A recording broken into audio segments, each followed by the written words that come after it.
সরিষা বাটা, রসুন কুচি, পাঁচফোড়ন পাউডার করে নিয়েছি, শুকনো মরিচ নিয়েছি, ভাঙা করে একটু বোম্বে মরিচ নিয়েছি।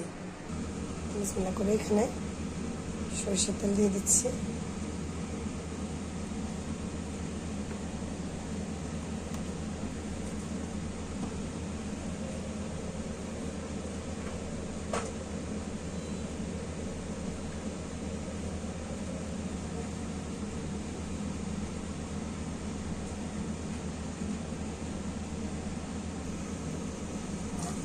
রসুনগুলো দিয়ে দিলাম।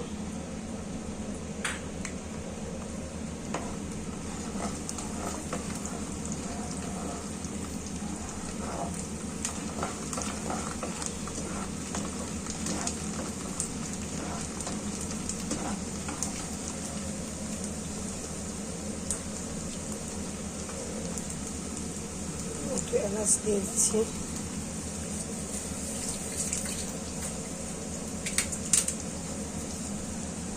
তেজপাতা দিয়ে দিলাম।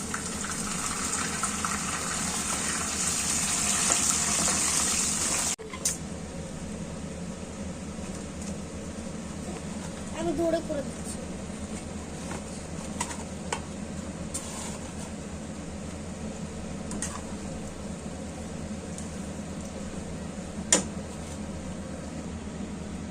অল্প একটু গুড় দিয়ে দিচ্ছি, বাকিটা চিনি দেবো। এখানে এখন চিনি দিয়ে দিচ্ছে, অল্প একটু গুড়, অল্প একটু চিনি। আমার একটা ফেভারিট আচার এটা। তারপর আচারটা একটু ভাজা ভাজা হয়ে যাক, হয়ে যাওয়ার পরে আমরা শুকনা মরিচ গুঁড়ো আর পাঁচফোড়ন দিয়ে নামিয়ে ফেলব। আর নামানোর একটু আগে বোম্বে মরিচগুলোকে ছোটো ছোটো টুকরা করে দিয়ে দিব।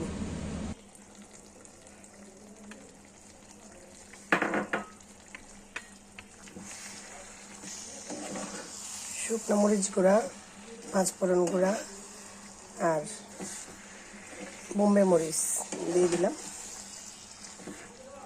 আর 10 মিনিট চুলায় থাকবে, তারপর কমপ্লিট হয়ে গেছে আচার।